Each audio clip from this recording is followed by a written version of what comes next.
vamos, este es el sexto, con un tema difícil y novedoso, del cual Francisco Rodríguez Val hablará, del porqué, del autor. Y no olvidéis que el título del itinerario, del tema común de todo el curso 22-23, es salud mental, plenitud humana y felicidad. Bueno, pues ahí tenemos a Nietzsche abriendo brechas sobre eso que hoy día está tan de moda, del superhombre, a ver si esa plenitud es la correcta, la hacedera, etcétera, o no, y si eso tiene que ver con la felicidad.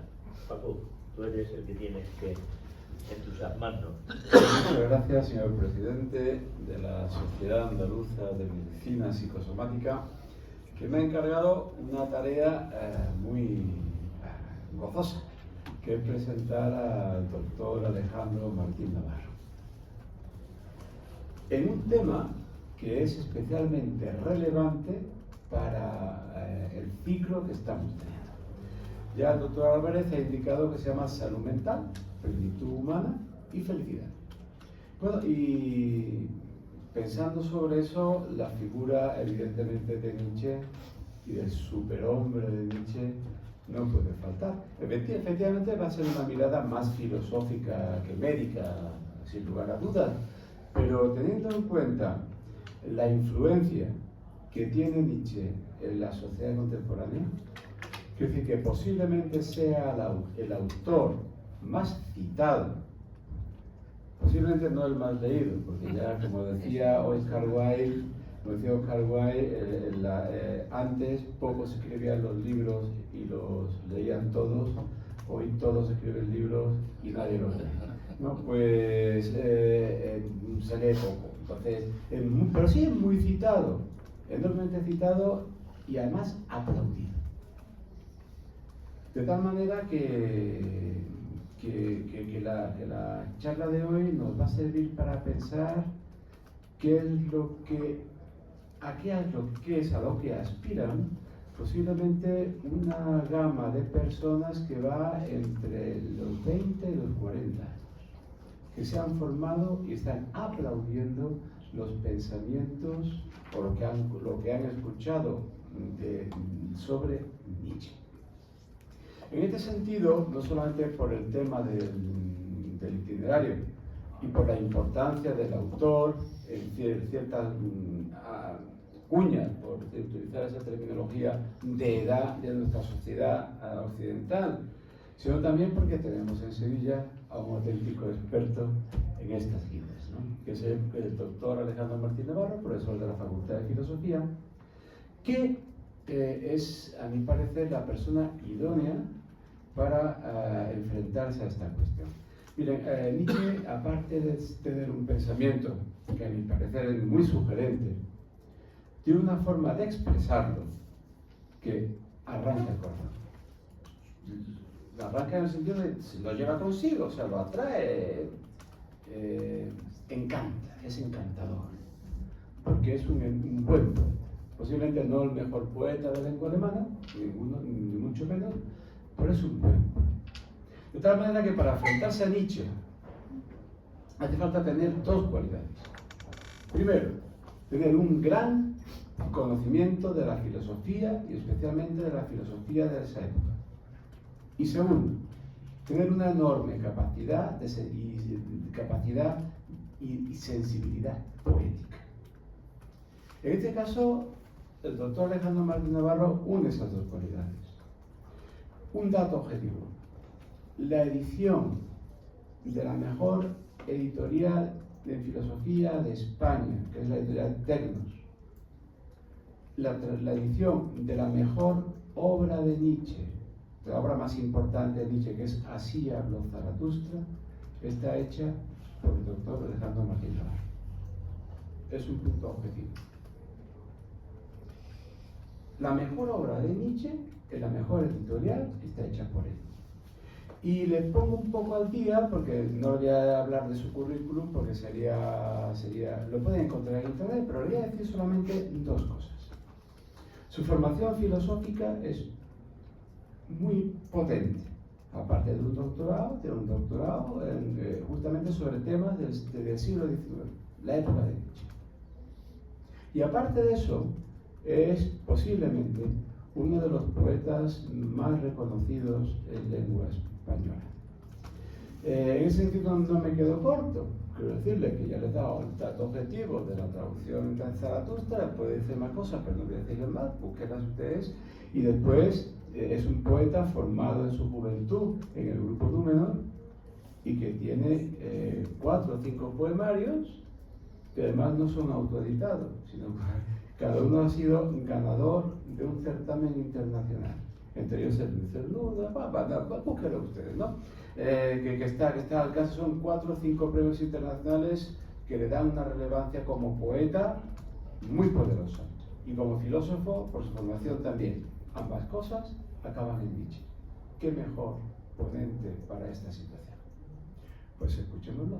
Muchas gracias.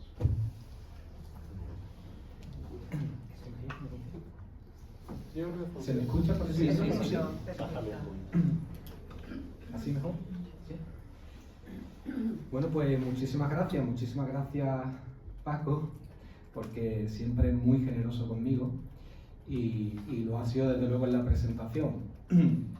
Me ruboriza de lo generoso que es, ¿no? Al menos en cuanto a presentarme pues como un experto en Nietzsche, ¿no? Yo creo que un autor tan inmenso, con una obra tan grande, bueno, Paco ha mencionado la edición de Tecnos, ¿no? Son 4 volúmenes generosos y 3 más de obras póstumas, ¿no? Que se sacaron después, ¿no? Entonces, bueno, hacerse un experto en Nietzsche es tarea de toda una vida y a la que además no me voy a dedicar. Me gusta desde luego decir que soy un lector apasionado de Nietzsche, ¿no? Y en esa pasión la oferta que me hizo la editorial Tecnos para encargarme de la edición crítica del Zaratustra y de los filósofos preplatónicos, que es otra obra que sacamos allí, pues me entusiasmó. Y bueno, pues lo que vengo a contar es el fruto de una lectura entusiasta y del conocimiento que me ha podido dar pues ese trabajo, ¿no? Y bueno, decía, gracias a Paco, gracias a todos ustedes por estar aquí, por supuesto, y gracias a esta casa por acoger este acto. Cuando Paco me propuso esta intervención en este sitio, en este foro, pensé exactamente eso. Digo, claro, yo la aportación que puedo dar puramente filosófica, ¿no? Pero mientras le iba dando vueltas a qué es lo que quería contar exactamente, digo, bueno, en realidad sí que existe la posibilidad de contar a Nietzsche en términos médicos, ¿no? Hay un diagnóstico de una enfermedad, que es una enfermedad individual, pero sobre todo cultural, colectiva. Hay unos síntomas, hay un enfermo, hay un diagnóstico y hay una propuesta terapéutica, ¿no? Así que no sé si finalmente quedó demasiado pintoresco, pero me pareció buena idea articular el discurso que quería contar hoy aquí, pues de esta manera, ¿no?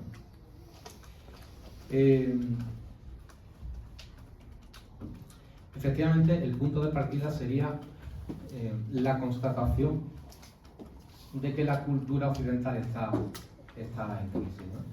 Aunque el asunto concreto del que quería hablar hoy tiene que ver con un concepto muy concreto de la filosofía de Nietzsche, ¿no? Que es el superhombre, es imposible contar eso sin, bueno, pues al menos dibujar un poco el contexto en el que el superhombre es una respuesta a algo, ¿no? Es una respuesta a un problema que se plantea.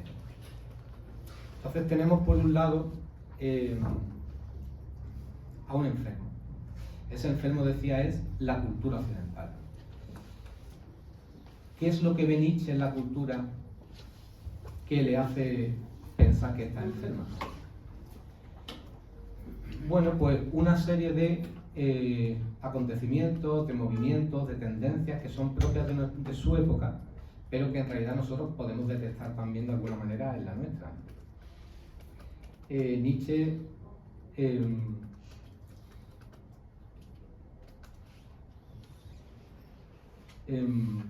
digamos, detecta que el democratismo, el igualitarismo, en definitiva toda una serie de movimientos de tipo político, moral, etcétera, ya digo, propios de finales del siglo XIX, pues son síntomas de que algo está fallando en la cultura.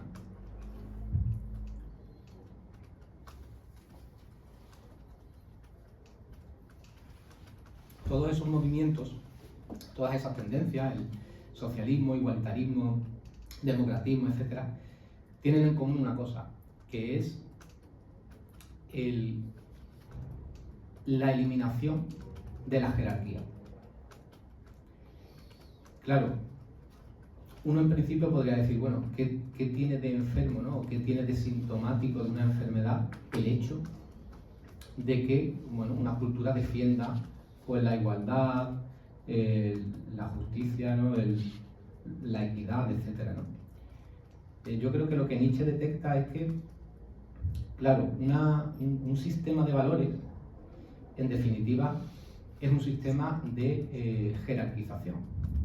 Es decir, cuando nosotros valoramos, cuando nosotros tenemos un sistema de valores, lo que estamos diciendo en definitiva es esto es lo que vale, esto es lo importante y esto es lo que no vale, eso es lo que vale menos o lo que directamente no vale.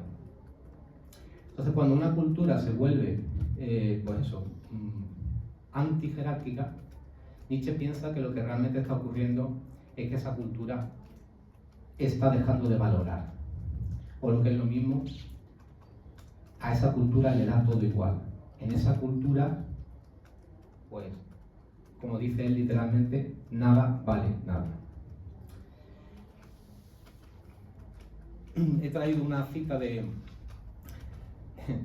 Gómez Dávila que me parecía, bueno, se dice de él muchas veces, ¿no? que es un nietzscheano. Aquí tenemos a Juan, que lo conoce bien, a Gómez Dávila, ¿no? Dice: la civilización perdura en un país mientras le quedan huellas de costumbres aristocráticas. Y esa misma referencia a la aristocracia la menciona Nietzsche. La aristocracia representa la creencia en una humanidad élite y en una casta superior. Es decir, claro, a nosotros todas estas cosas del socialismo, el igualitarismo, el democratismo, ¿no? Como los está viviendo Nietzsche, nos coge un poco lejos, ¿no? Pero en realidad nosotros también podemos ver las consecuencias de eso, ¿no? Lo vemos en una cultura que está cortada por abajo, en la que los informadores, ¿no? y los opinadores somos todos, en la que la política se pone al nivel de la gente, de lo que espera o de lo que cree que espera la gente, en lugar de ser líderes y conductores de la sociedad, bueno, etcétera, ¿no? Total, eso sería un poco la descripción de la enfermedad que tiene la cultura occidental y de los síntomas.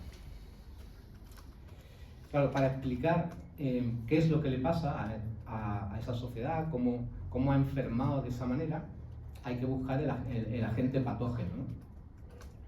Nietzsche lo describe de muchas maneras.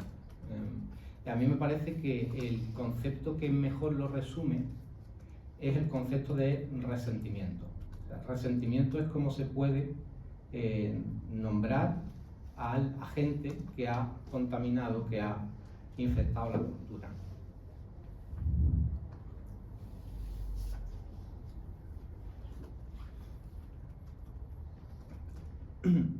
Ese dibujo que está ahí, bueno, no sé si lo identificaréis, ¿no? Me imagino que sí. Es de una fábula de Esopo muy famosa, ¿no? La fábula de la zorra y las uvas. El resentimiento es un mecanismo en realidad psicológico. Tenemos que detectarlo, tenemos que pensarlo a nivel individual y luego, para entender luego cómo lo aplica Nietzsche a nivel cultural o a nivel social. Bueno, el cuento es conocido, ¿no? La zorra apetecía las uvas y después de intentarlo una y otra vez, se retiró diciendo, va, seguro que están verdes. Entonces, cuando yo contaba esto en clase a los chavales, bueno, trataba de buscar un ejemplo así un poco más cercano a ellos, ¿no? Y les decía, esto es como cuando uno se enamora de un chico o una chica, ¿no? Y lo idealiza. Esa persona es la más guapa, la más maravillosa del mundo, ¿no? Hasta que ese chico o esa chica pues no te corresponde o te engañan. Y entonces comienza el mecanismo psicológico del resentimiento. En la oscura caverna de nuestra mente nos vamos vengando de eso que deseábamos y no hemos conseguido. Entonces, el mecanismo consiste en una venganza interior contra aquellos bienes objetivos que no hemos conseguido. Es fruto, por tanto, de la impotencia. Es una venganza como respuesta a una experiencia de impotencia.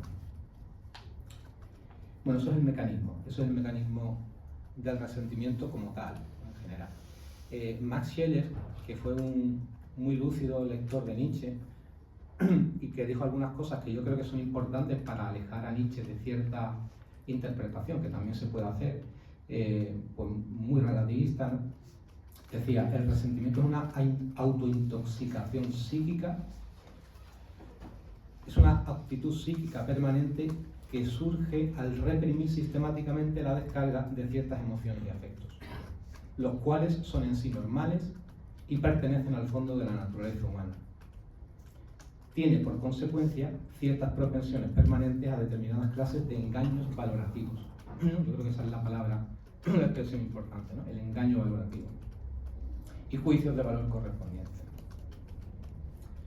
Bueno, lo que para Nietzsche es relevante es que ese mecanismo, efectivamente, ese resentimiento, ese odio contra aquello que no hemos podido conseguir, es capaz de cambiar el valor que asignamos a las cosas.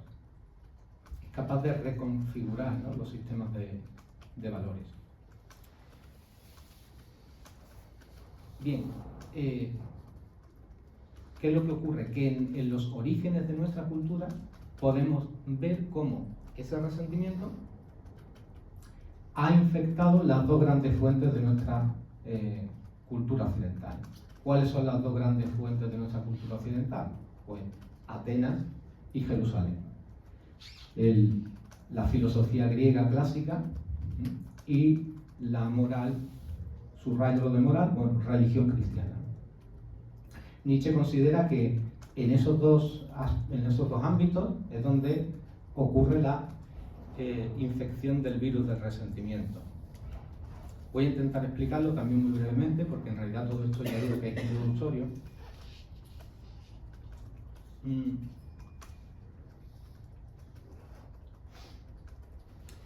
la Grecia arcaica, es decir, en la Grecia de Homero, Nietzsche piensa que el hombre griego aceptaba los dos polos de la existencia humana, los aceptaba, los reconocía y les daba su sitio en la cultura. Esos dos polos son lo que él llama lo apolíneo y lo dionisíaco. Lo apolíneo, lo ordenado, lo racional, lo luminoso, lo que tiene forma. Lo dionisíaco, lo irracional, lo instintivo, lo impulsivo, lo pasional, lo informe. También tratando de explicar esto de una manera un poco más actual, más gráfica, ¿no? En clase también cuento a veces que un apolíneo exagerado sería un obsesivo compulsivo, ¿no? Esa obsesión, esa rigidez, ¿no?, por el patrón, por lo... Y un dionisíaco exagerado pues sería, yo qué sé, cualquier trastorno antisocial, ¿no?, una cosa así, ¿no?, un impulsivo, incapaz de asumir compromisos, de regirse por reglas, por normas. Bueno, pues esas dos fuerzas de la vida, la tendencia al orden, a la norma, etcétera, y la tendencia a la impulsividad, a lo instintivo, sentimental, etcétera, Nietzsche piensa que eran asumidas por el ser humano en la Grecia arcaica, ¿no? Y eso se ve en las obras de Homero, por ejemplo, ¿no? Bueno, él cita mucho a Sófocles, ¿no? Sófocles, digamos, se acepta aquella parte de la existencia que es irracional, inmoral y dura de aceptar, ¿no? Dura de admitir. El hombre griego arcaico no se niega a esa dimensión de la existencia. La pone en una balanza, las integra en sí, ¿no? Bueno, pues ese equilibrio se rompe. Se rompe con la filosofía clásica griega, con la filosofía de Platón. Nietzsche echa en cara a Platón la creación de lo que él llama el trasmundo, ¿no? Lo he puesto ahí en el PowerPoint, ¿no? La invención del trasmundo, ¿no? ¿Qué quiere decir eso? Como este mundo es doloroso, como este mundo es finito, como este mundo es irracional, como este mundo está lleno de dolor, ¿no? Como este mundo es como las tragedias griegas, debe ser falso. Y ahí es donde entra de nuevo, ¿no?, el mecanismo del resentimiento, ¿no?, que explica hace un momento. No puede ser que este mundo tan doloroso, tan dificultoso, tan limitado, sea lo único que hay. Entonces Platón construye un mundo perfecto, ideal, de formas puras, ¿no? Le pone una presa al río heraclitiano, ¿no? El río Heráclito, ¿no?, que decía todo fluye, ¿no? Y lo que Platón hace es detener ese río, ¿no? Pararlo, decir, necesito que algo sea eterno, necesito la eternidad, ¿no? Porque este mundo del cambio permanente es sencillamente insoportable. Bueno, pues algo parecido sucede en el ámbito del cristianismo, la aparición del cristianismo, ¿no? Nietzsche hace una incursión en la moral del Antiguo Testamento y llega a la conclusión de que el pueblo judío, antes de la aparición del cristianismo, pues reconocía la vida tal como era. Es decir, que es natural desear el triunfo, la victoria, vencer a los enemigos. Entonces el pueblo judío le daba gracias a Dios por vencer a sus enemigos, ¿no? Y llega un momento en que, después de siglos de dominación por parte, bueno, pues, de Egipto, Babilonia, el Imperio Romano, llega un momento en que el cristianismo hace su aparición como, de nuevo, una inversión de los valores que no era capaz de alcanzar, que no era capaz de conseguir. De manera que los judíos, después de siglos de ser dominados, de desear el antiguo reino de David, el antiguo esplendor, la antigua gloria, pues deciden, decidir no es una palabra apropiada en este campo, ¿no?, pero operan una inversión de los valores, ¿no? Dejan de valorar aquello que por las circunstancias históricas no podían conseguir. Bueno, tengo que saltarme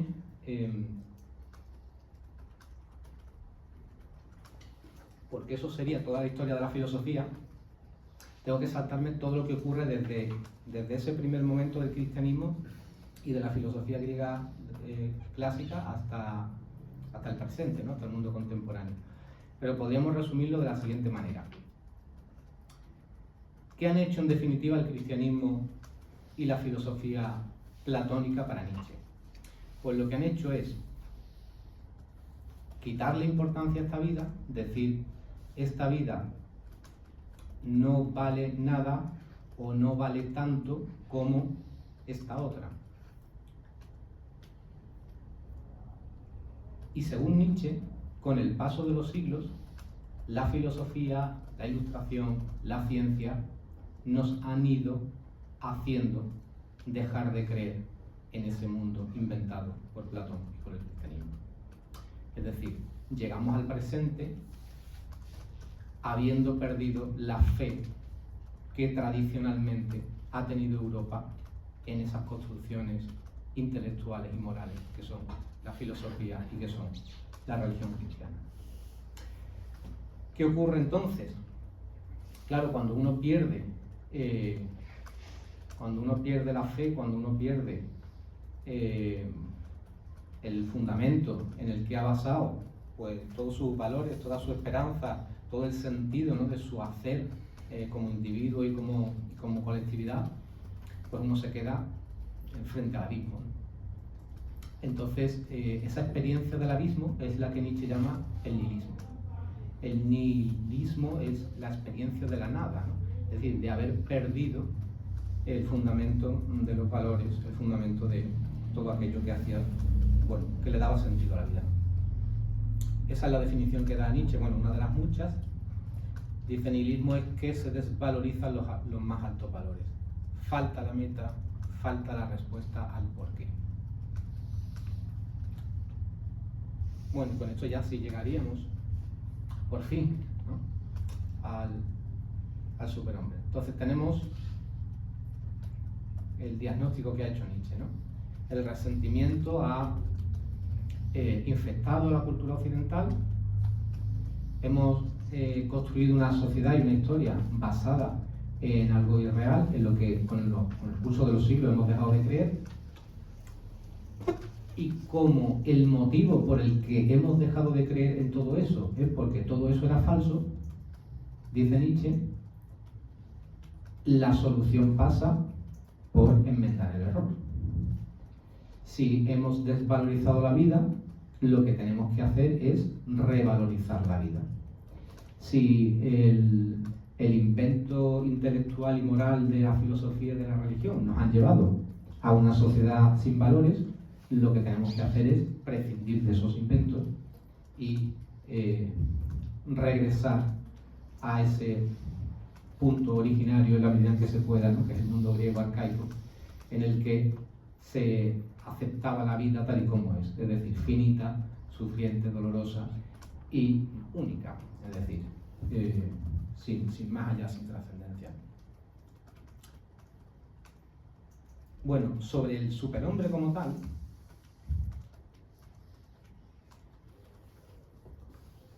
se han dicho muchas cosas, y el propio Nietzsche ha dicho muchas cosas. Es muy conocida la imagen del superhombre como la bestia rubia, ¿no? Claro, si uno dice prescindo de lo trascendente, prescindo de la divinidad, prescindo del carácter objetivo de los valores, prescindo de la compasión, prescindo del cristianismo, tal. Bueno, el hombre que nos presenta Nietzsche entonces, ¿qué es? Es un hombre sin moral, es un hombre que retorna, ¿no?, los valores aristocráticos de la guerra, del triunfo, del dominio, de todas estas cosas, ¿no? Entonces, claro, ya la conexión con la interpretación de Nietzsche como una especie de precursor del nazismo, ¿no? Luego en sus textos hay imágenes muy fuertes, ¿no?, como el superhombre como un César romano con alma de Cristo. César romano con alma de Cristo está muy lejos de esa versión un poco reduccionista, ¿no?, del superhombre, ¿no? Aúna la fuerza, la autoridad y la delicadeza, la compasión, el amor.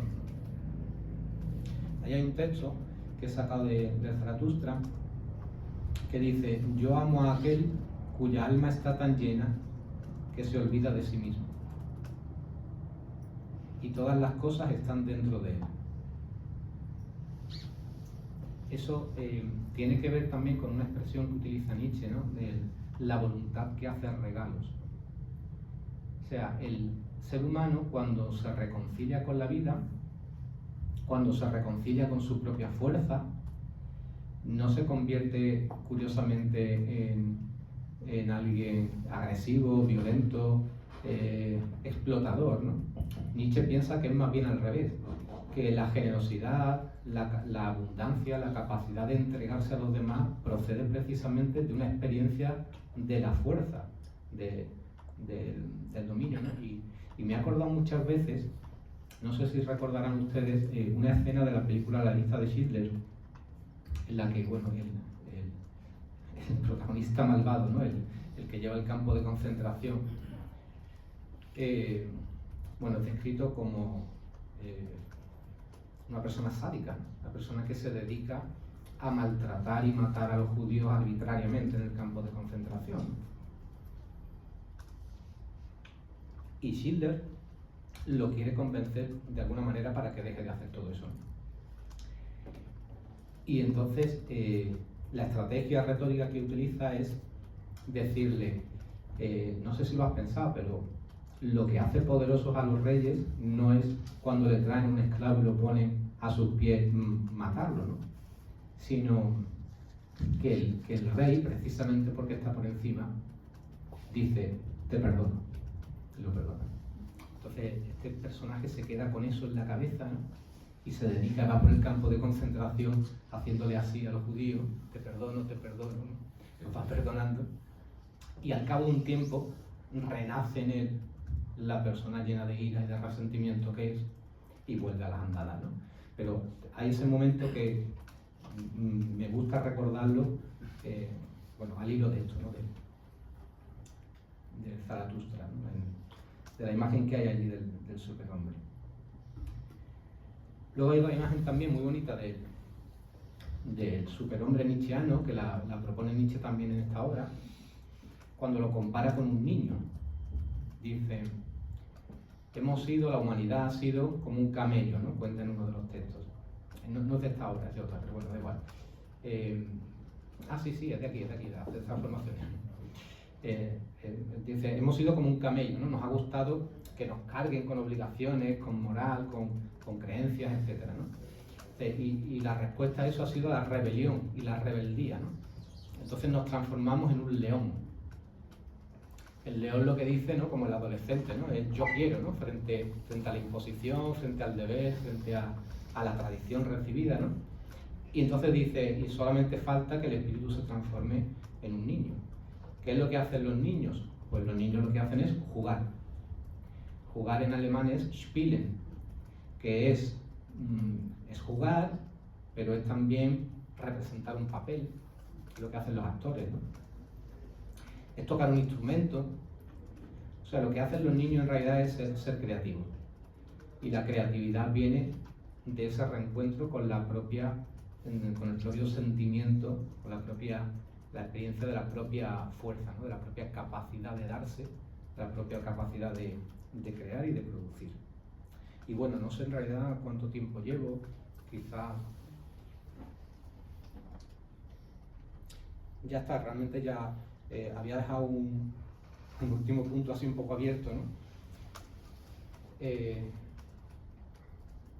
minutillos para revisión. 15 vale, minutillos sí. para aludir. Vale. Había dejado este punto un poco abierto, ¿no? Pensando en abrir un poco las preguntas o el debate si lo hay. Eso es. Porque claro, la cuestión ahora es ¿qué hacemos con esto, no? Hay muchas interpretaciones respecto al superhombre de Nietzsche, ¿no? Por ejemplo, ahora mismo se habla mucho del tema del transhumanismo, que no sé si se ha tratado aquí a lo mejor en alguna otra sesión. Bueno, yo lo he hablado alguna vez con Paco, ¿no? Claro, Nietzsche habla de la superación del hombre, ¿no? Y el transhumanismo es una teoría filosófica actual que pretende la superación de ciertos límites biológicos del hombre y además, bueno, y teniendo como meta la superación del límite más grande que tiene el hombre, que es que se muere, ¿no? Entonces, bueno, eso es una continuación de la propuesta nietzscheana. Yo creo que no, porque precisamente de lo que habla Nietzsche es de, en primer lugar,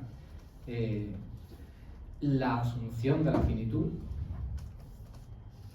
y en este sentido yo creo que un transhumanismo que pretenda hacer del hombre un ser inmortal es una teoría filosófica que no asume, es incapaz de asumir la finitud humana, ¿no? Y luego porque en el Zaratustra por lo menos hay siempre una vinculación muy estrecha entre el hombre, entre el superhombre mejor dicho, y la naturaleza, lo natural. Entonces yo aquí sí que dejo de ser completamente un estudioso de Nietzsche y paso a ser un simple lector y un simple intérprete, ¿no? A Nietzsche se le puede interpretar efectivamente, porque lo dice muchas veces en sus textos, como un relativista en definitiva, ¿no? Es decir, alguien que piensa que los valores son una construcción humana. Los valores se crean y se reinventan y en realidad la diferencia entre ellos no es objetiva. Sin embargo, hay otros textos, y por ejemplo Zaratustra es uno de ellos, en los que no da para nada la sensación de que Nietzsche lo piense en esos términos.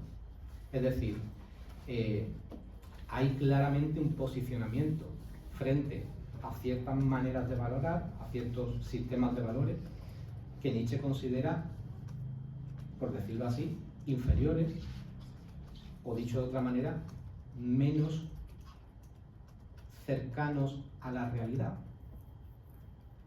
De hecho, la crítica que ha hecho al cristianismo y a la filosofía tiene que ver con el hecho de que considera que de alguna manera Nietzsche piensa que el platonismo y el cristianismo no responden, ¿no?, a la, es una palabra muy grande, pero a la naturaleza humana. Y bueno, lo corto aquí y si hay temas, preguntas o cualquier cosa, pues mejor lo conversamos y ya está.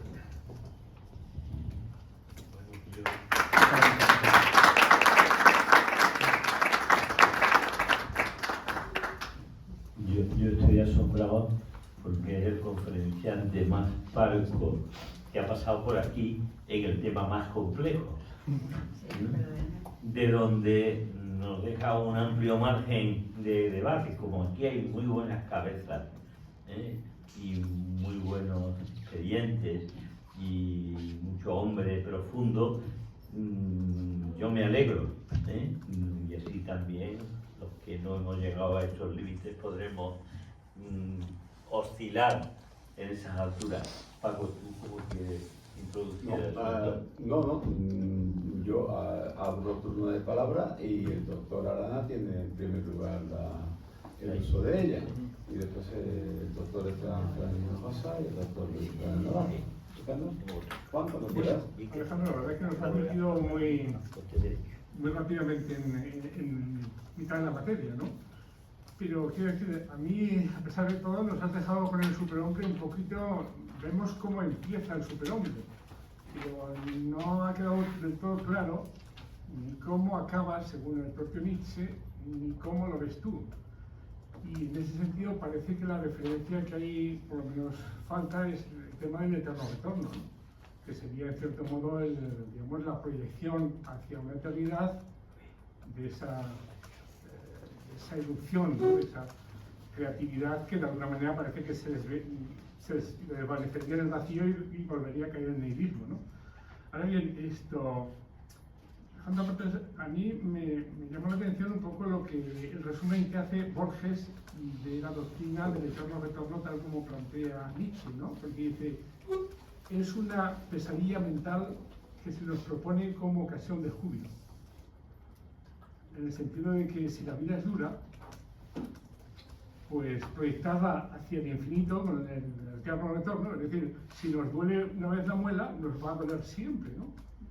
Y en general, puesto que en la vida, digamos, aparentemente predomina más lo negativo que lo positivo, proyectarlo hacia esa eternidad de volver a empezar una y otra vez, pues en realidad sería el mito de Sísifo, ¿no? O sea, el eterno retorno es el Sísifo convertido en...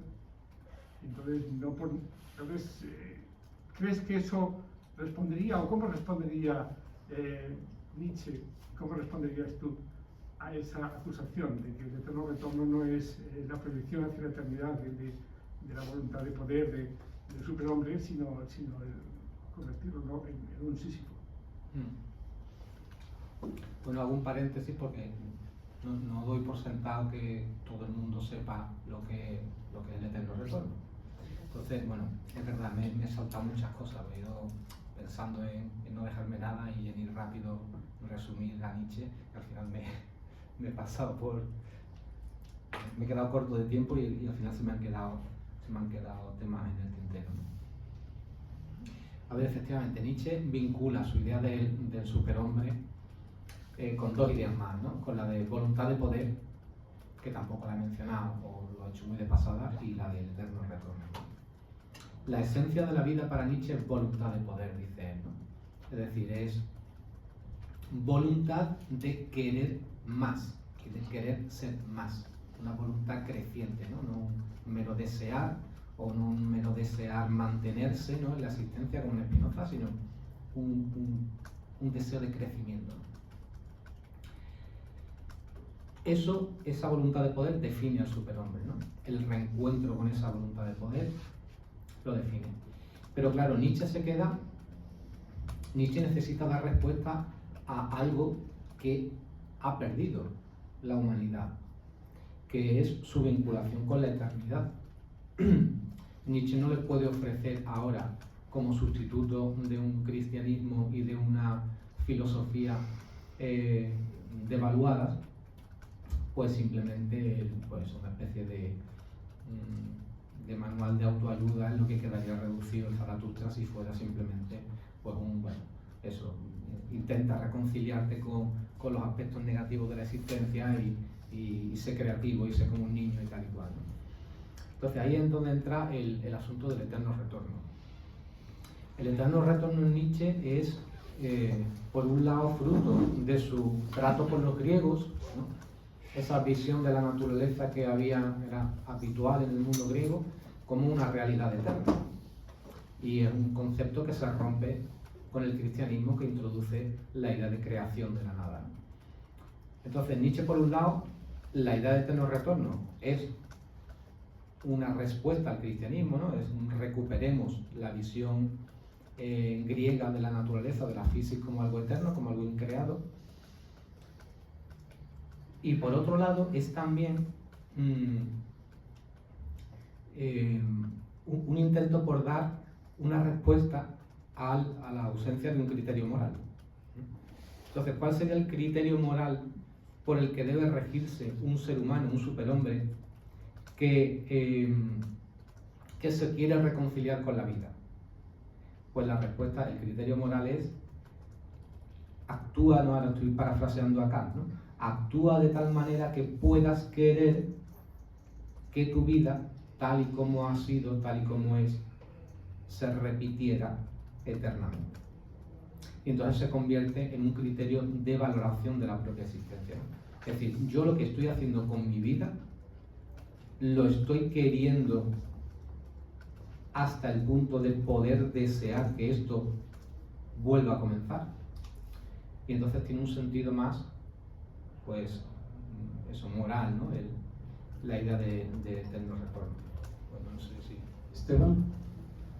Bueno, yo, Alejandro, en primer lugar, felicitarte porque te conozco, soy lector, te conozco como poeta y como traductor, y aquí casi me resulta difícil el plantearte ciertas cosas sobre este capítulo de Nietzsche, que yo, como siempre ocurre en los foros donde hay filósofos, digo lo mismo, soy lector, sí soy lector, me considero desde mi juventud lector de Nietzsche, y sin embargo un lector que me he ido formando yo solo en este sentido, con lo cual a veces tengo mis propias dudas. Quería plantearte lo siguiente. En primer lugar, el tema de la libertad en Nietzsche, antes de tal, decir, cuando tú hablas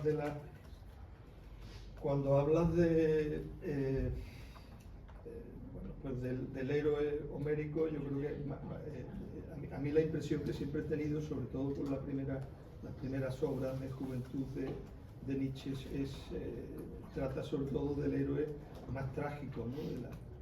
de las tragedias de Sófocles, etcétera, etcétera, donde efectivamente se plantea el problema de una existencia dura, difícil, etcétera, y Nietzsche recoge la posibilidad de la libertad. Lo que pasa es que también y también quiero preguntarte, la época de Nietzsche es una época donde la ciencia, la física, las matemáticas se desarrolla de tal manera que acaba en determinismo, por decirlo de alguna manera, sobre todo con las leyes de Newton, cosa que luego con el tiempo puesto varía un poco. Pero en ese sentido yo creo que tiene una influencia extraordinaria. Hay un tema, en tu libro hay un pensamiento, podríamos decir energuménico, en el Zaratustra, donde piensa que ha recibido una serie, Nietzsche piensa que ha recibido una serie de revelaciones alucinantes en lo alto de la montaña, que tiene que bajar y difundirla al mundo como hacen los profetas, ¿no? Es un poco resultado del estereotipo del romántico, ¿no? Que se cree un genio y que como genio pues máxima expresión de la individualidad. Y hay una frase que es en el Anticristo, donde al final llega a decir que los débiles y los fracasados deben perecer. Esta es la primera proposición de nuestro amor a los hombres. Hay que ayudarlos a perecer. Es decir, efectivamente Nietzsche, el superhombre se identifica con esa fuerza, con esa voluntad de fuerza que tú dices, que también habla, creo, en varios sitios, de salud, o sea, libertad del hombre libre frente al esclavo de salud, y que en definitiva mi impresión siempre ha sido que esta figura, a pesar de que creo que muchos la han criticado, no han estado muchos expertos en este autor, no lo consideran así, pero yo creo que sí ha sido un poco en parte el origen de lo que luego el hitlerismo utilizó con los procedimientos de la eugenesia, de la eutanasia, etc. Por lo tanto, quiero decir que al final hacer de la fortaleza del hombre la desaparición del hombre, yo creo que no tiene por dónde cogerlo, ¿no? No sé qué me tienes que decir a estas cosas. Bueno, muchas gracias, porque que has dicho muchas cosas. Claro. Mira, en relación con la primera, ¿no? Lo que he anotado, ¿no? El tema de las ciencias, ¿vale? Empiezo por ahí. La ciencia, el determinismo del siglo XIX, ¿no? Lo has mencionado también. Efectivamente, Nietzsche tiene una etapa que luego abandona, en la que vincula sus conceptos con descubrimientos de la ciencia del momento, ¿no? De hecho, pasa también con la teoría del eterno retorno, que cree reconocerla en algunos desarrollos científicos del momento, ¿no? Pero pasa también, por ejemplo, yo recuerdo un texto de los filósofos preplatónicos que son lecciones universitarias, que él está dictando en griego porque se sabe los textos de memoria, y va haciendo comentarios, ¿no?, a los textos de los presocráticos, y para explicar a Heráclito, ¿no?, que normalmente nosotros lo reconocemos como vinculado más bien al romanticismo, o sea, la lectura que hace Nietzsche de Heráclito, ¿no?, como vinculado al romanticismo, al cambio, al devenir, a lo inconstante, ¿no?, etcétera, etcétera. Sin embargo, él lo vincula con una teoría de su época que acaba de salir y que él la cuenta así. Dice, en los experimentos tal, se ha llegado a la conclusión de que cuando una mosca, que como vive muy poco, percibe el mundo muy rápido. Entonces a la mosca no la puedes atrapar porque el movimiento de tu brazo le resulta muy lento, y tiene que ver con su propia vida, con la propia duración de su vida y el latido de su corazón, ¿no? Y entonces, bueno, lo que quiero decir, que la ciencia en ese momento le parece un referente, ¿no? Y un argumentario a su propia doctrina, ¿no? Desde luego también, bueno, pues esto, ¿no?, todo el tema del determinismo y tal, ¿no? ¿Qué ocurre? Que con el tiempo lo abandona, porque se da cuenta de que la adoración que él cree ver en el hombre del siglo XIX de la ciencia es una reinvención de la adoración que la cultura occidental ha sentido por lo que hemos llamado los transmundos, ¿no? De tal manera que igual que se ha creído en el mundo de las ideas, igual que se ha creído en Dios, igual que se ha creído en la razón, ahora se cree en la ciencia, ¿no? Y entonces bueno, hay un cierto distanciamiento en su obra, ¿no? Luego mencionabas también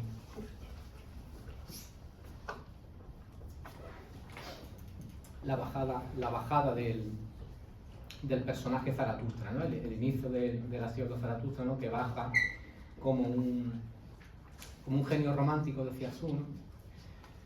Está bien visto. A mí es que me gusta más ver ese libro en concreto, porque además así lo cuenta el propio Nietzsche, como un intento por producir una nueva obra religiosa. Entonces, yo no creo que lo haga por una especie de...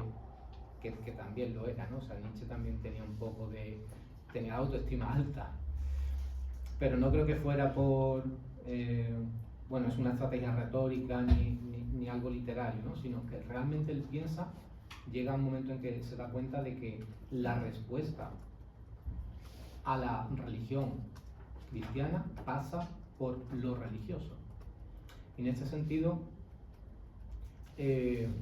pues se opone a muchos pensadores de su época, ¿no? Que eran ateos y piensan que tú puedes hacer una crítica a la religión y superarla, ¿no? Yo creo que lo que es el Asiolo Zaratustra es el intento por superar religiosamente la religión. Entonces, no puede ser de otra manera. Tiene que ser un profeta el que anuncie el superhombre, tiene que ser un profeta el que anuncie el eterno retorno, y tiene que ser alguien que ha estado retirado en la montaña, bueno, una experiencia iniciática de iluminación y luego vuelve, en fin, todo lo que es, toda la simbología esa, ¿no? Evangélica, que está todo el tiempo planeando sobre el libro, ¿no? Y luego, pues no dejar de tocar lo último, que en realidad era lo más gordo, ¿no? La frase esa, ¿no? Los débiles y fracasados deben perecer. Hay frases muy duras en Nietzsche.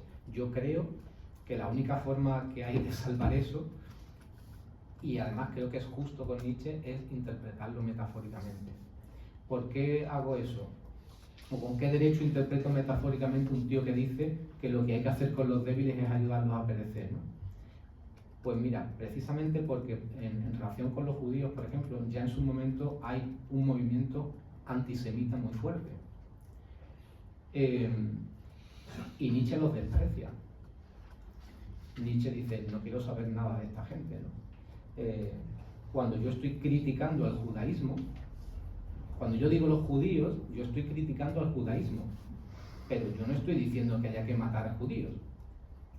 De la misma manera, cuando dice que hay que superar por una actitud moral debilitadora, creo que no quiere decir que haya que acabar con los débiles. Y creo que de hecho la compasión es algo que forma parte de la naturaleza del superhombre, tal como él lo entiende, o tal y como a mí me gustaría leerlo. Luis. Bueno, pues creo que has hecho, Alejandro, una magnífica exposición, muy bien sintetizada del pensamiento de Nietzsche, y te ha centrado además lo que yo creo que, coincido contigo, tiene más valor, ¿no? Yo he sido, más valor en ese pensamiento, yo he sido un lector entusiasta de Nietzsche, lo sigo leyendo, pero he perdido el entusiasmo. No sé si con los años se desvanece la sensibilidad poética y aumenta el espíritu crítico, o no sé qué es lo que pasa, pero para que entiendas lo que hay detrás de esto, me voy a centrar en tres aspectos, ¿no? de tu exposición, ¿no? Has hablado, siempre citando Nietzsche, de la eliminación de la jerarquía. Y claro, las jerarquías no son eliminables, es imposible eliminar una jerarquía. Puedes cambiar la jerarquía, puedes, como él mismo dice, del cristianismo realizar una transvaloración y luego volver a transvalorar eso, pero está siempre moviéndote en una jerarquía valorativa, porque es que valor implica eso, implica ya jerarquía. Y Nietzsche es un filósofo del valor, ¿no? Otra cosa, humanidad élite. no es posible una humanidad élite. Quiero decir con esto, no hay élite sin plebe, de manera que una humanidad, un conjunto amplio de personas convertidos todos en élite, ¿no? Me recuerda, yo como estudio antropología, el caso de un antropólogo que llegó a una de estas tribus primitivas y preguntó quién era el jefe, y bueno, el nativo que lo atendió le dijo, no, aquí todos somos jefes. Claro, no es posible que todos sean jefes, ¿no? Tampoco es posible una humanidad élite, ¿no? La vida tal como es, ¿no? El superhombre es el sentido de la tierra, dice Nietzsche en el Zaratustra. Pero el superhombre no es el hombre tal y como es. Entonces yo me pregunto si no es también un transmundano. Pienso en Nietzsche como lo que es realmente un escritor y un filósofo de masas, no un filósofo de élite, o al menos es un filósofo de la élite y de la masa, porque debe ser de los más populares, ¿no? Incluso esto último que has dicho, ¿no? La respuesta religiosa a la religión, pues también es un tanto contradictorio, ¿no? Yo termino. Bueno, simplemente quería ¿no? poner de relieve que, aunque sigo leyendo a Nietzsche y sigo disfrutando de su calidad poética, hay algo que se impone en mi lectura a esa calidad poética y es el encontrarme con estas contradicciones, vamos a decirlo así.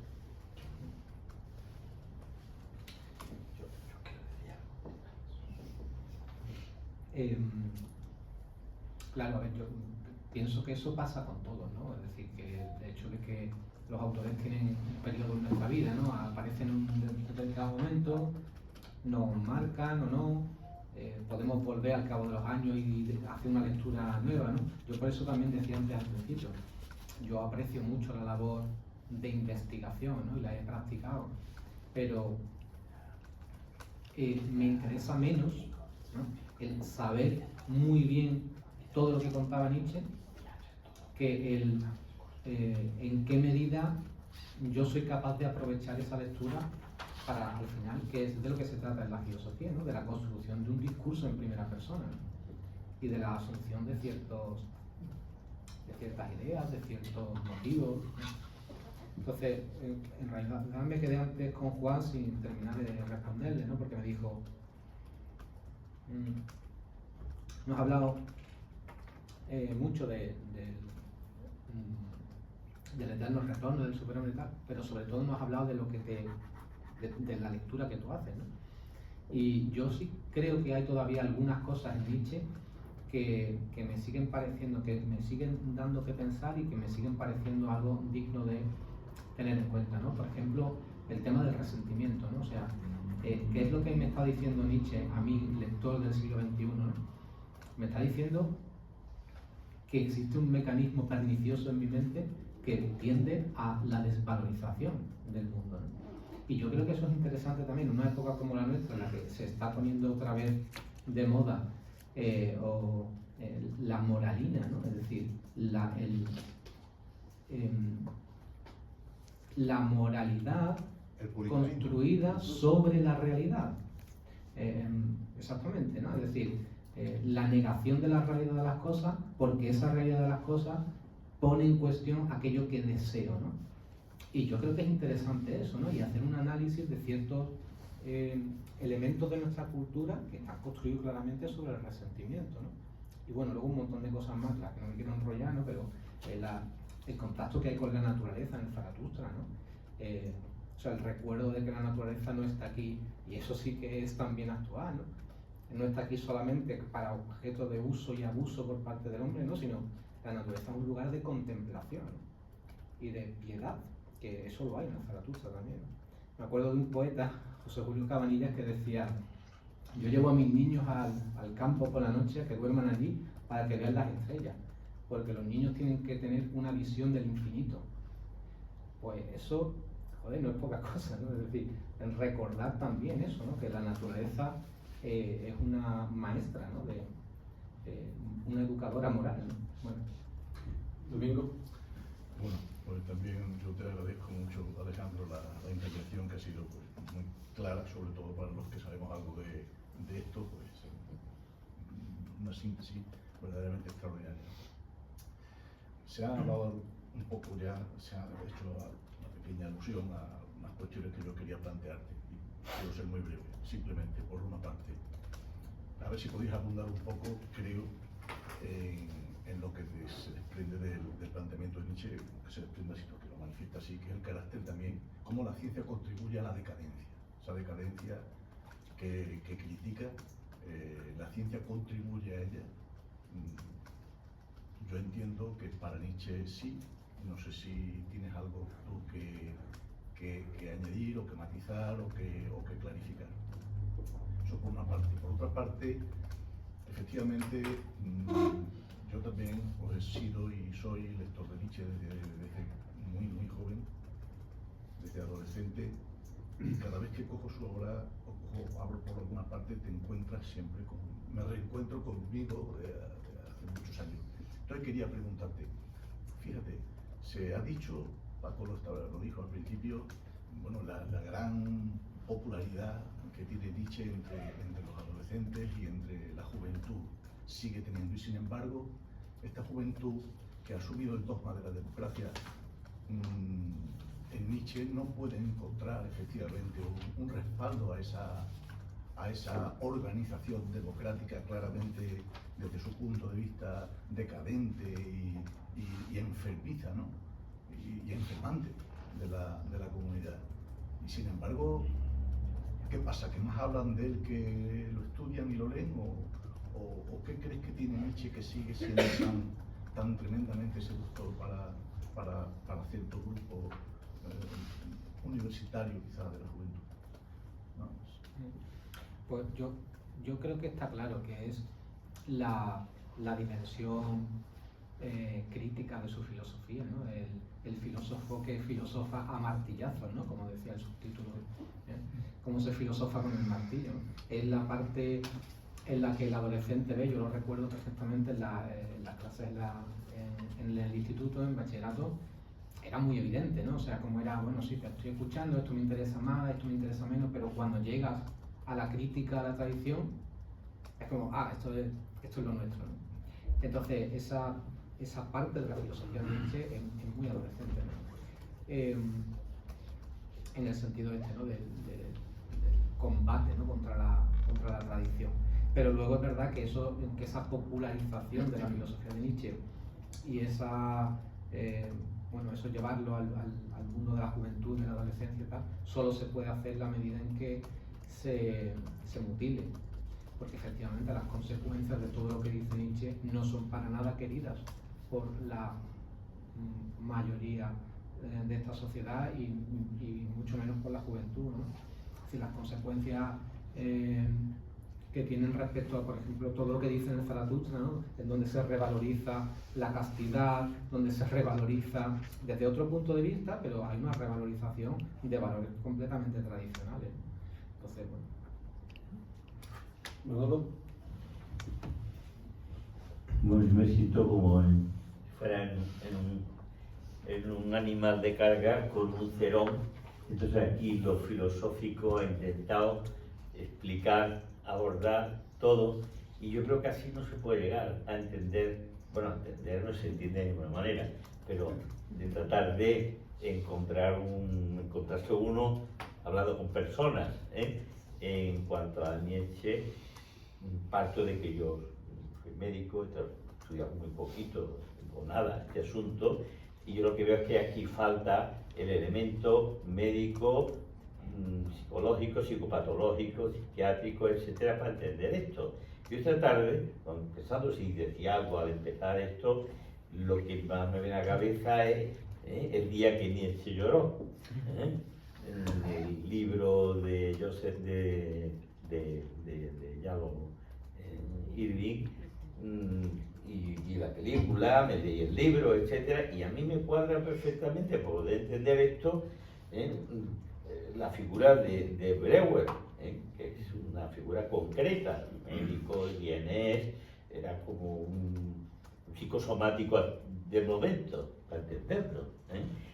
Breuer, pues se cuenta en el libro de texto, Breuer está en Venecia y llega la Joe Salomé, que era pues una psicóloga sin la carrera de psicología, pero enormemente capaz de, no diría psicoanalizar, porque no era psicoanalista, pero de abordar las patologías psicológicas de todo el mundo. Y se vio con Nietzsche, a ver,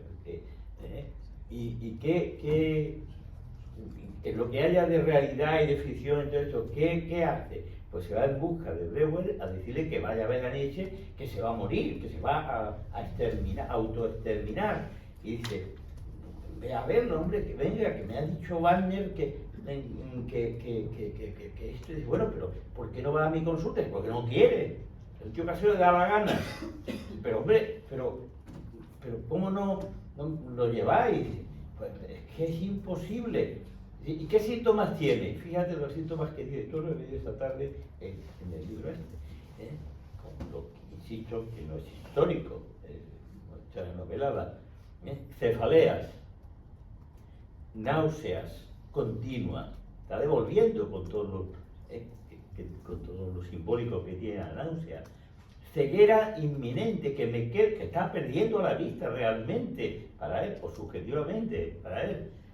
Insomnio pertinaz, inapetencia, desilusión, altas dosis de morfina como único tratamiento de mantenimiento y de ruptura, mareos, desorientación, eso y pensando en la autolisis.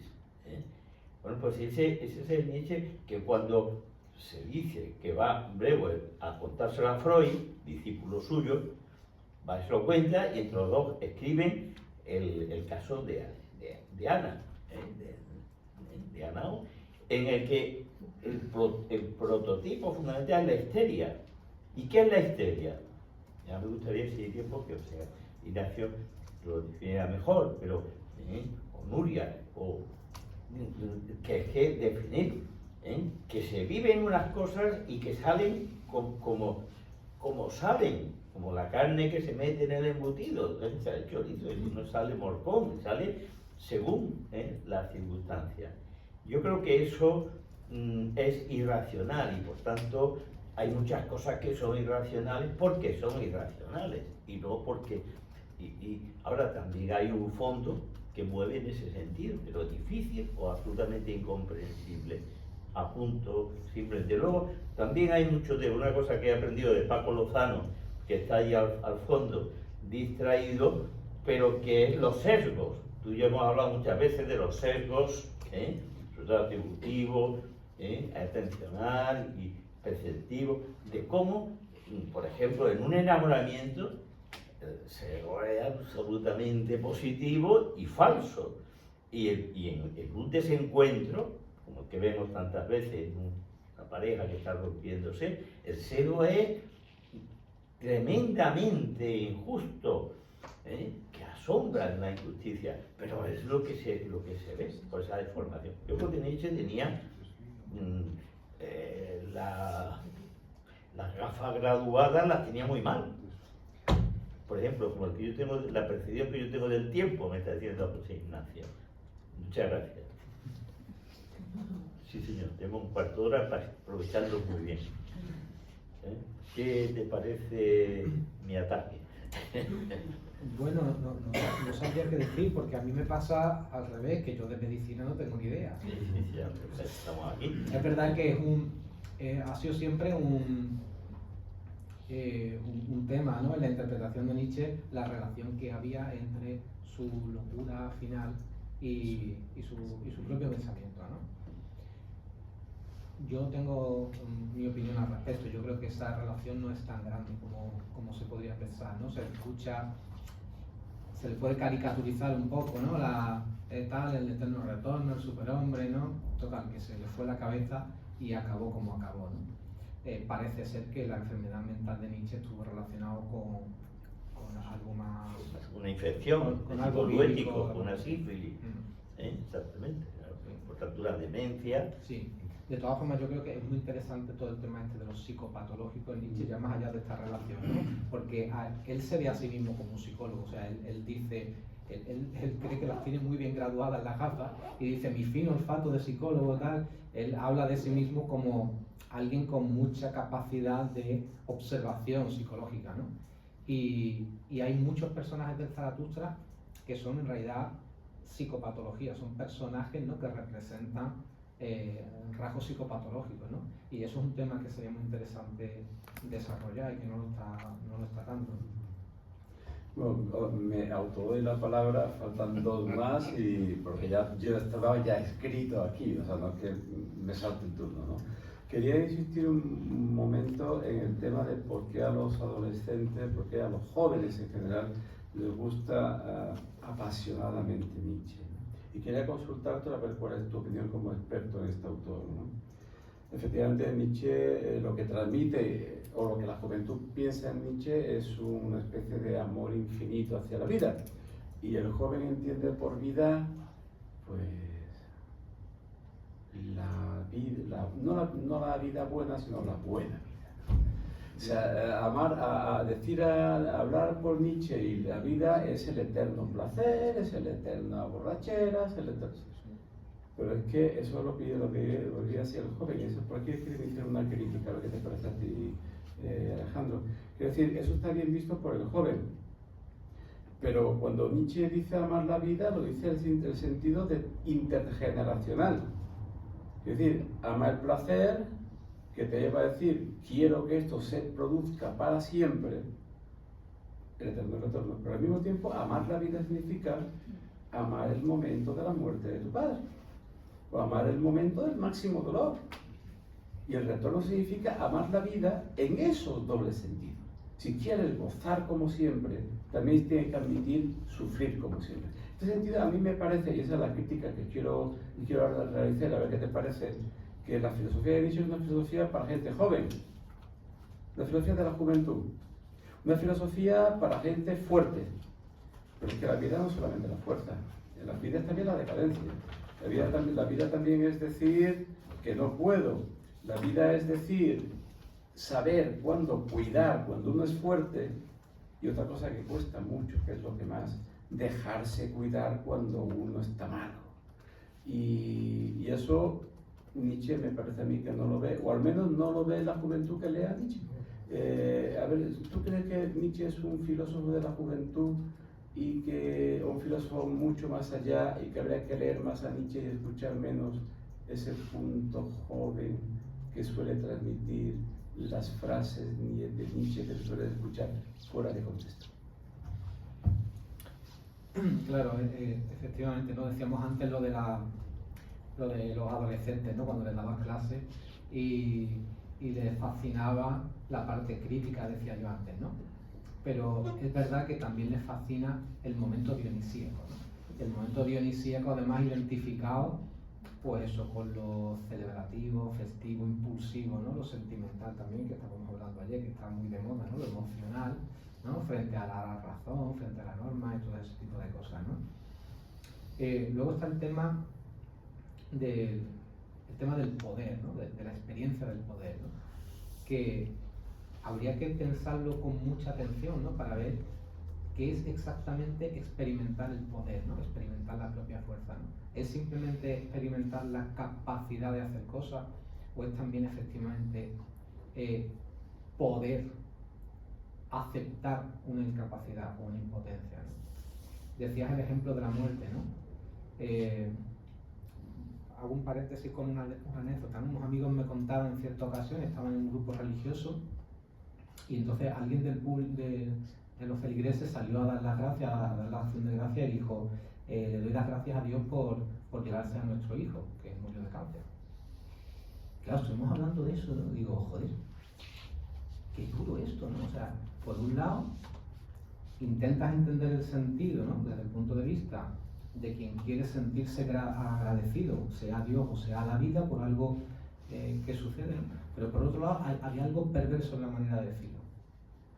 O sea, no se le puede dar gracias porque se te muera algo. Pero yo no tengo esa experiencia, pero sí tengo la experiencia de la muerte de mi madre, ¿no? Entonces la pregunta sería, ¿puedo amar la muerte de mi madre? ¿El día de la muerte de mi madre? No, pero puedo amar en el día de la muerte de mi madre. O sea, puedo sentir el gozo y el agradecimiento por la existencia en esa situación. Y yo ahí me permito pensar que sí, ¿no? Que sí hay un hueco para esa sensación de gratitud con la vida, ¿no? Incluso en el dolor, ¿no? Esteban. Nada, que quería hacer algo que quizás se me olvidó en la primera parte de mi intervención y que está muy relacionado con lo que ha apuntado el doctor Álvarez. A mí me llama mucho la atención, y lo he visto muy poco en la literatura, no sé si por limitaciones mías o porque realmente es así, la enfermedad final de Nietzsche. Nietzsche, creo recordar que fue en 1866, se diagnostica de una sífilis y de una neurosífilis. La historia es muy curioso porque lo que en medicina llamamos historia natural de la enfermedad, la neurosífilis hoy día yo creo que prácticamente no se ve en la clínica, pero sí está muy reconocida y muy bien descrita en todos los libros de texto de clínica, etc. Y cuando tiene ese diagnóstico y después escribe el Anticristo, a mí yo sí me llama la atención ciertas características que se pueden comparar con la enfermedad que tiene. La enfermedad que se caracteriza por una gran creatividad, por una pérdida de inhibición, en fin, por además una cierta verborrea, una cierta facilidad en el lenguaje. Delirio, posteriormente, ¿no? Hay delirios, bueno, hay el cuadro psiquiátrico también existe, un cuadro psiquiátrico que termina siendo tremendamente deleterio. Pero, sin embargo, mi pregunta es, ¿eso está estudiado? Es decir, ¿qué importancia tiene a la hora de interpretar esos últimos libros de Nietzsche en relación a su enfermedad? Pues es una enfermedad tremendamente importante. Y sin embargo, yo no conozco bien ese tema, pero hay una cosa que es evidente, y es que las grandes ideas de Nietzsche son previas a esa enfermedad, ¿no? Entonces, hay una continuidad en el pensamiento de Nietzsche, aunque hay una serie de etapas y hay una serie de cambios y de matizaciones y tal, ¿no? Pero no hay nada realmente en el pensamiento maduro de Nietzsche que sea un descuadre en relación con lo anterior, ¿no? Entonces, realmente reducirlo, ¿no? Si es de lo que estamos hablando, a síntomas de una enfermedad. No, pero puede ser que no sea así, sino que en el propio libro del Anticristo. Estamos Quedan solo 2 minutos, muy justo de tiempo. Perdón. Quedan 2 minutos para las pedidas, con eso cerramos el turno de palabras. Sí. Nuria y José Ignacio. Nuria primero, por favor. Yo, si queda poco tiempo, me No, callo no, porque no, me voy a no. autoinmolar porque voy contra usted. Empiezo diciendo que yo no soy lectora de Nietzsche, que me da un poco de cosa hablar en este foro, pero de adolescentes, o por lo menos de adolescentes malotes, sí sé un poco. Y yo creo que lo que llama la atención a los adolescentes de Nietzsche es precisamente la normalización de la parte más oscura que antes él ha expuesto como estar al borde del abismo, ¿no? En ese crecimiento, en esa maduración de ruptura entre la infancia y incorporarse a la adultez, el encontrarse con un autor que de pronto naturaliza ese sentido de la vida un poco más oscuro, un poco más depresivo, si lo queremos ver así. Yo creo que es lo que les hace empatizar más que la parte positiva y la parte del amor, que en esa edad me da a mí que no está, por lo menos en mi experiencia, siempre lo he vivido así. Entonces me llama la atención que cuando das clase te encuentres con el otro lado de los adolescentes. Me ha llamado poderosamente la atención esa percepción. te refieres al hecho de que yo lo percibo más por la parte digamos, celebrativa. del amor y del crecimiento, del sentido del poder sí, pero en cuanto al sentido de la vida, creo que empatizan más con la parte más negativa de ruptura, de pérdida de sentido, que con la parte del amor, en mi experiencia de trato con chicos. Bueno, puede ser yo. Yo le he dado clase a tardo adolescentes, en realidad, ¿no? a lo mejor ya les he cogido en otro momento.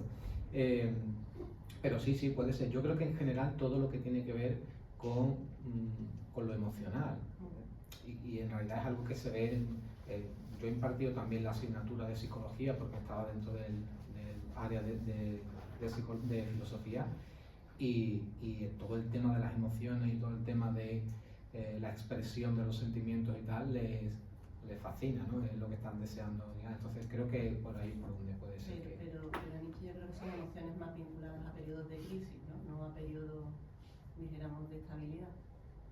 Normaliza esa redefinición. ¿Que Nietzsche normaliza qué? Bueno, normaliza entre comillas, le da visibilidad o la pone sobre el papel. No sé si me estoy explicando bien, ¿no? Vivencias que ellos tienen y que a lo mejor no son capaces, cuando les explica Nietzsche, de pronto claro, les da una categoría, sí. Que piensa igual que ellos y le ha puesto palabras. Sí, le ha puesto palabras. José Ignacio, ya para cerrar. Vale, bueno, simplemente un comentario y una pregunta. Comentario, yo siempre me ha gustado la filosofía y la he odiado cordialmente. ¿Explico por qué? Porque siempre me ha gustado y cada vez que leía uno me convencía, venía otro y le daba la vuelta y yo me dejaba hecho polvo. Digo, bueno, aquí nunca llegamos, yo quería llegar al final. Con Nietzsche, a la hora de la terapia, o por lo menos solamente conozco un autor que haya aplicado algo desde el punto de vista terapéutico, que es Adler, que es para la voluntad de poder, entonces en el sentido de vencer los complejos de inferioridad, bla, bla, bla. Entonces, sí, simplemente la pregunta es si puedes comentar alguna cosa un poquito más de la voluntad de poder en Nietzsche, cómo se podría resumir brevemente, vamos. Vamos a intentarlo. A ver, el tema, obviamente el concepto procede del de voluntad, ¿no? Es decir, de la capacidad de querer, ¿no? La capacidad de querer poder, ¿no? Es decir, la capacidad de querer aumentar la capacidad, valga la redundancia, la capacidad del ser humano de crecer, ¿no? De expandirse, de llegar a ser algo distinto, ¿no? También se ha mencionado en algún momento, ¿no? La repetición del esquema teológico, creo que se ha dicho, es que no sé quién lo ha dicho, pero como una contradicción, una paradoja por lo menos, ¿no? El pensamiento de Nietzsche, ¿no? Pero es así, ¿no? O sea, hay una repetición de ciertos motivos, digamos, evangélicos, teológicos, ¿no? Entonces la voluntad es la voluntad de poder, la capacidad de ir más allá, ¿no? De ahí lo del superhombre también, ¿no? De la misma manera que en el cristianismo y en el judaísmo, ¿no? Hay una esperanza escatológica, ¿no? Una esperanza de lo que viene al final, también en Nietzsche hay una esperanza de lo que viene al final, ¿no? Como la capacidad que tiene el hombre de crearse distinto a sí mismo, ¿no? De dar algo de sí que no había sido capaz de dar antes, ¿no? Entonces, ¿cómo resumiría yo la característica de esa voluntad, ¿no? Pues como una capacidad de entrega, ¿no? Como procede de una experiencia de la fuerza, el resultado de la experiencia que uno tiene de su propia fuerza es la generosidad, ¿no? Por eso decía creo que lo mencioné antes también, ¿no? Lo de la voluntad de hacer regalos, ¿no?